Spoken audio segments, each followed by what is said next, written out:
Welcome back to another Eagles film study. We're going to get into the Eagles' second round pick, one Cooper DeJean, or DeJean as the people called him. But Cooper DeJean, yeah, out of Iowa. Talented guy, a corner by trade, but some believe that his best fit is elsewhere. But the question, it begs to be asked, what they're asking in the title. We'll get into that and see where he could be in year one and projecting moving forward as well. What's up, it's your boy Cintron coming back at you with another analysis video, and I kid you not, that's my real name. Eagles film review, where is Cooper DeJean's best fit in the secondary? A closer look at Philadelphia's second round pick.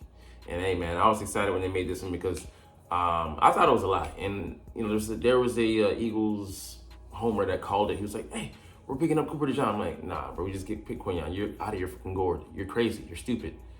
And then I got made look like a fool. That's why you have egg on your face. I'll be the first one to admit when I'm wrong. And hey, I'm so glad to have him because this is a repeat of 2002. Only thing is we didn't draft a safety.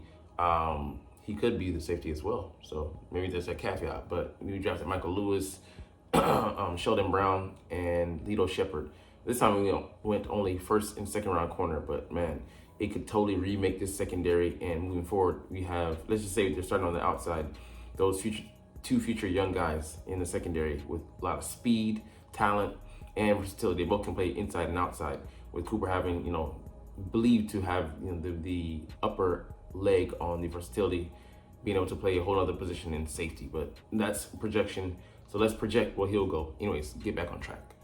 Man, he's a talented guy, man. He's technically more rare than even Quinion. He's ranked 28th out of 2,469. Okay, it was like a 5,000, so I mean that's a different number. 1987 to 2024, so that's a pretty rare number. 28th, that's top of the line given those numbers. A 9.89 RAS score, relative athletic score. I mean, amazing. But he's even better. Not better. The score with safety, but pretty damn close. 37 out of 1,092 pre-safeties from 1987 to 2024. So pretty good athleticism, 9.67 score. You gotta love that. So his strengths. He's a former member of Bruce Feldman's Freak List. Okay, he's dunking on people, poking on people, piping as they call it as well. Man, look at them pipes on his arms and paws, pythons. Your boy could take flight. He was a Falcon. Okay, maybe not the millennium, but this millennium he's killing it. All right, so I get why there are question marks, but I think he's fluid enough to excel as an outside corner. There are enough reps, good reps on film like the first one here. So let's look at him here at the bottom of the screen. His bail technique, he shows good discipline.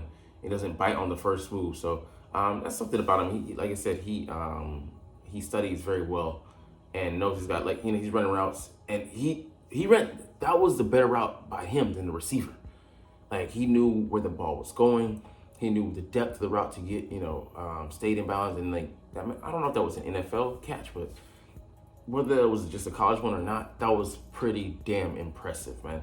And you're excited to see, his ball skills get highlighted and what he can bring to the defense. And I hope they don't overload him, but if he could just be a chess piece, play a little bit in the corner, a little bit of maybe, safety in some packages, big dime, the linebacker role, as well as play outside corner. Have his, he can wear many hats, but he doesn't have to be, valedictorian as of this moment. I would love that because that would just give us so much versatility.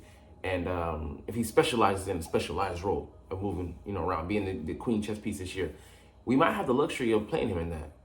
So we'll see. This is the best chance in man corner coverage for Cooper DeJean. So he gets to read the guy here.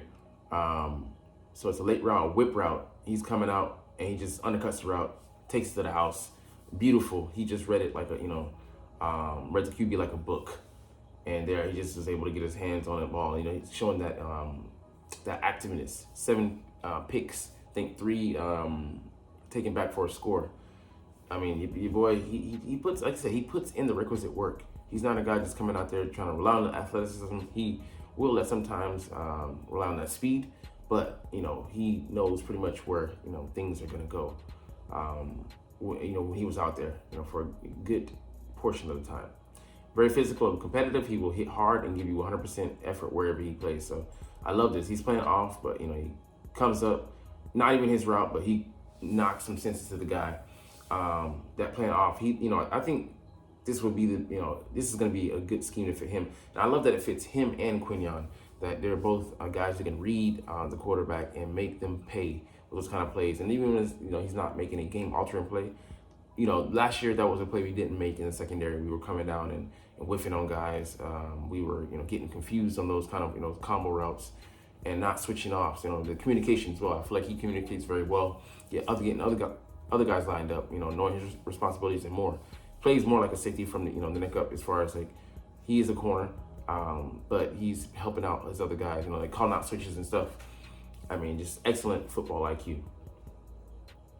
So once to press receivers at the line of scrimmage, he likes getting in the face of receivers and has reps where he runs the route for them, staying right in the receiver's hip pocket. So,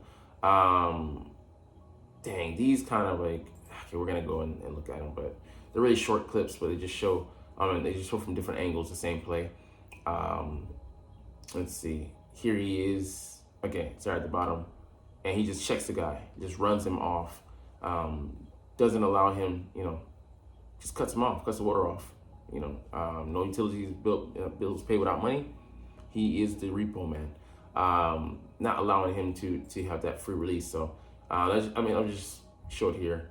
The guy came upfield and he cut, the quarterback, even if you wanted to look at him as a dump off, couldn't, because Cooper was right there in his hip pocket, running stride for stride with him, and showing that anticipation that look at the route's going to develop into this or that, and being right in perfect position to make the quarterback avert his eyes and go elsewhere.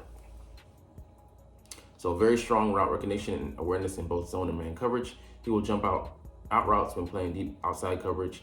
He does a great job maintaining depth when playing in zone, while also trying to take away the easy short stuff. So that's again I said, our corners couldn't be multiplicitous last year. We were playing deep, and then forgot about the underneath stuff, focusing solely on over the top, and then we played over the top.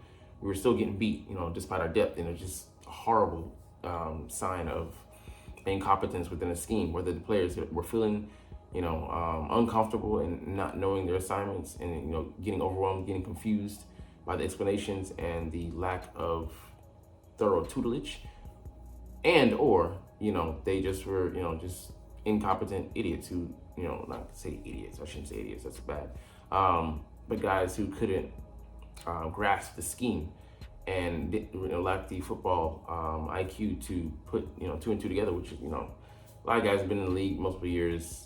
I believe it was the former, not the latter. All right, so let's look at him here. He's at the top. He's reading the quarterback's eyes. Cover 3 here. So I love these kind of, bam, he just picks it off. He doesn't take it to the house. Need to make a move or two there, but he gets caught, I think at the 4. Reading the quarterback's eyes, just he knows that's coming. So he runs like the route for the receiver, basically. Being, in the right spot, knows the sticks are right there. That's where the quarterback's gonna want to go, and cuts it off. So it wasn't even his guy, but he's excellent at just having awareness in his general area, knowing what routes combinations are coming. Okay, so this, guys is running this, so the other guy's running this. I'm pretty sure I can drive on the ball and just, pick it off and take it to the house, or he tried to. I was watching some Cooper DeJean this evening. Except from the obvious, I was really impressed with his ability to pass off routes, and read the QB. There's a fake screen with a post wheel combo, but he doesn't get distracted by the post and comes off his man to make a play on the wheel route. They try to throw something at him here. Again, there he is. Sorry, let's put that again. So he's back here. He falls back.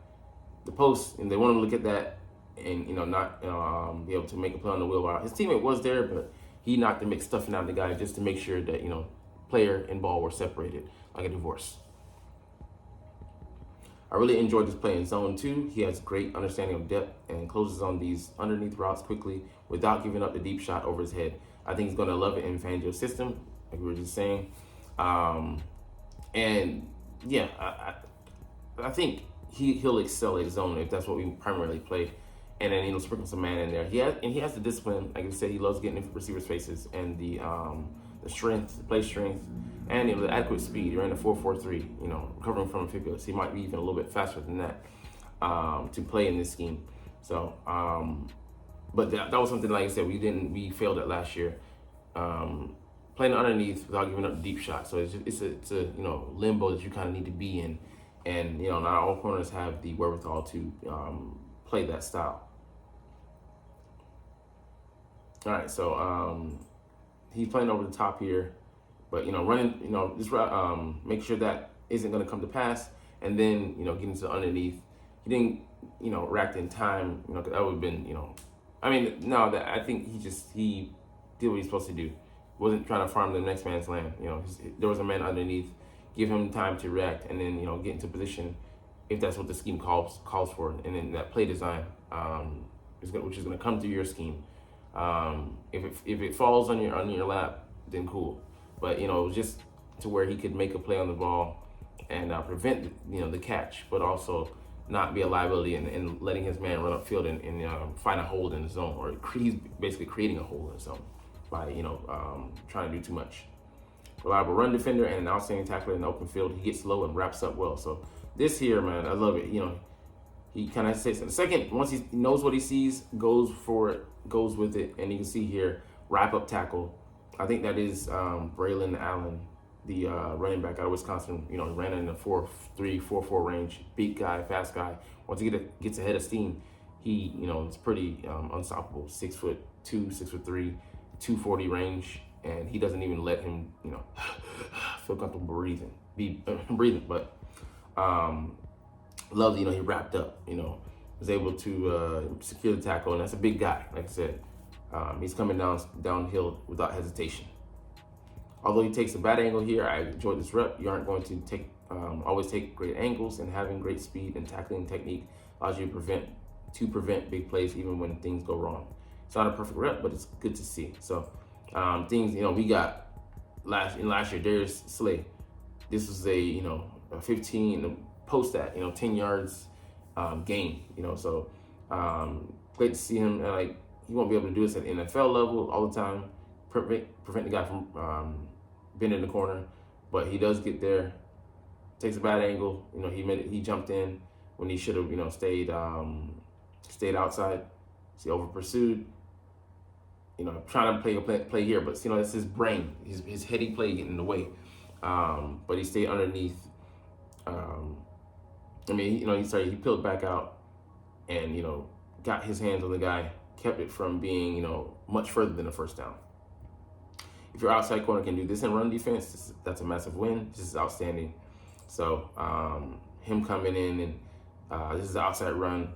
He plays it perfectly, and then has the instincts to do this, spin off of the guy, and makes the play on the guy. He prevented that from maybe being a first down. So still got some good yardage there, but your corners doing that, you're getting the extra from them. That goes a long way towards you winning in the end, in the long haul.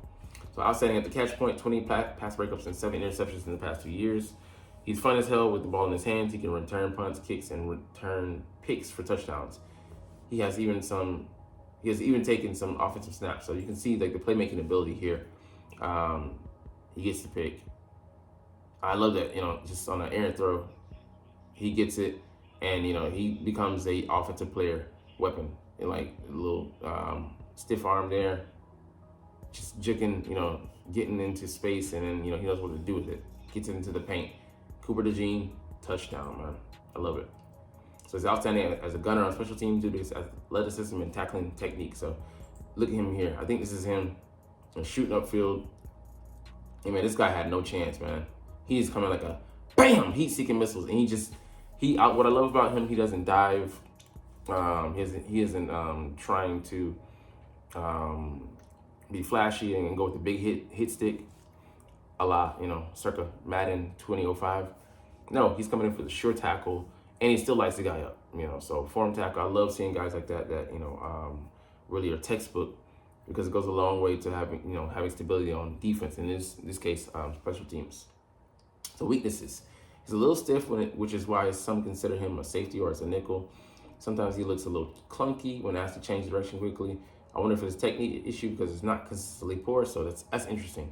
I believe that would lead to being technique. However, he didn't do agility drills at his pro day, which suggests he wouldn't do too well in them. So that's one concern for me. If he's going to play in the slot, having the side-to-side, lateral quickness, agility, you need that as that guy. And Avonte Maddox does have it, even though he's made of glass. But it's a little concerning. So I mean, this rep against Marvin Harrison Jr. at the top, nasty whip route. He had him done. If his quarterback even puts that out, in front of him by a yard less, might be a touchdown and him rolling into the paint. But he got fortuitous there that ended up being an overthrow. So it can be a little too aggressive and grabby in coverage at times. Sometimes this happens on shorter routes, which could be linked to the above point. I think he's on the inside here. So yeah, he just gets way too handsy with the guy. I mean, he knocked him down. In the NFL, that's a PI, and that's coming back. So I don't know if it was here, but yeah, you just can't. Throughout the course of the route, after the initial 5 yards, you gotta take your hands off the man. All right, he will sometimes rely on his speed to bail him out if he loses at the line of scrimmage, but can't do this as much as at the NFL level. So definitely not, because this guy is way faster. His teammate, his classmate, this draft, runs like a tenth of a second faster at very least. A tenth and then a tenth. Anyways, bad with math. But yeah, man. Even saying that, I love him. He was saying like even if he was be taken at 22, he would have been happy with him, despite his issues. The quick twitch, doubt. He would have been a great corner, and we got him at 40. Which is crazy. Yeah, like I'm saying, overloading him the rookie year, just worried about that. But, give him a role, niche, let him carve it out, and stick with it. He could definitely challenge, could be instantly the cornerback 3. And, Bradbury, I think, Bradbury's out of the picture, We doubled down in the draft, getting him and Quignon. And, yeah, safety might be just a last resort because, if he struggles, cool. But give him a chance. The far better, more valuable position is outside corner, and we should definitely give him a try. Give him a chance to fail at that first before we move him into the less well-paid and less prioritized position in the league. So whatever happens, definitely don't want to rush him. Take your time with him. Feed him in chunks, and I think he'll be good, man. And if you can, we can carve out, a role for him, design a role for him. And I think Vic, has an idea of what he wants to do. Then, man, the sky's truly the limit for this kid. And he's only 21, Quignon's 23. But I would love to see them play, grow, and learn together and be foundational pieces for peaches. Rich for me, for years to come. But anyways, we're gonna get a body here on that note because you're not even watching it, but it's all good because I love making these videos and I love talking about the freaking stinking former Lincoln Financial Field, Philadelphia Eagles. But hey, as always, we're gonna chunk the deuces and get the fuck out of here. But it's fly, Eagles, fly, and let's motherfucking go! Like, comment, share, and subscribe. Thanks for watching. Check me out at Cintron Anime, Cintron Life, or Cintron Laughs, or other social media.